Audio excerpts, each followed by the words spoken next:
கொண்டார். ஓரிரவு மரியாள் தூங்கும்போது கேட்டது ஒரு அதிசய குரல். கண் திறந்து பார்த்தபோது கண்டார் ஒரு பிரகாசமான ஒளியை. மரியாளே, பயப்படாதே, நீ தேவனிடத்தில் கிருபை பெற்றாய். நீ கர்ப்பவதியாகி ஒரு குமாரனை பெறுவாய். அவருக்கு இயேசு என்று பெயர் விடுவாயாக. இது எப்படி சாத்தியமாகும்? நான் ஒரு கன்னிகை அல்லவா என்றார் மரியாள். ஆனாலும் இது தேவனுடைய சித்தம் அல்லவா?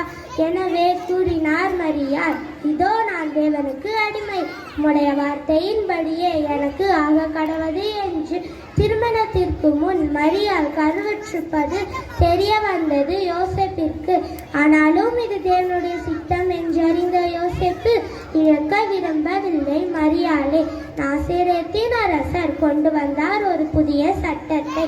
நம் நாட்டின் எத்தனை குடிமகன்கள் இருக்கிறார்கள் என கணக்கிட்டு பாருங்கள் என்று மரியாளும் யோசேப்பும் செல்கிறார்கள். பெத்லகேமுக்கு செல்லும் வழியில் பிரசவ வலி வருகிறது மரியாளுக்கு. அவர்களுக்கு தங்க இடமே இல்லை என்றார். ஆகையால் தங்கினார் மாட்டு கொட்டையில். பிறந்தார் இயேசு மாட்டு தொழுவத்தில். கூறினார் தூதர் மேய்ப்பர்களுக்கு, இன்று கர்த்தராகிய இயேசு கிறிஸ்து பிறந்திருக்கிறார் என்று. வழிகாட்டியது நட்சத்திரம். கீழ் தேசத்து அரசர் மூவருக்கு. இன்று நாம் எப்படி கிறிஸ்துமஸ் கொண்டாடுகிறோம்? ஆடம்பாரங்களோடு, அலங்காரங்களோடு, வண்ண விளக்குகளோடு. இதுவல்ல கிறிஸ்துமஸ். நம் இயேசு சொன்னபடி தாழ்மையை அணிந்து இருப்பதை பகிர்ந்து ஆடம்பரியத்தை தவிர்த்து ஏழை எளிய மக்களுக்கு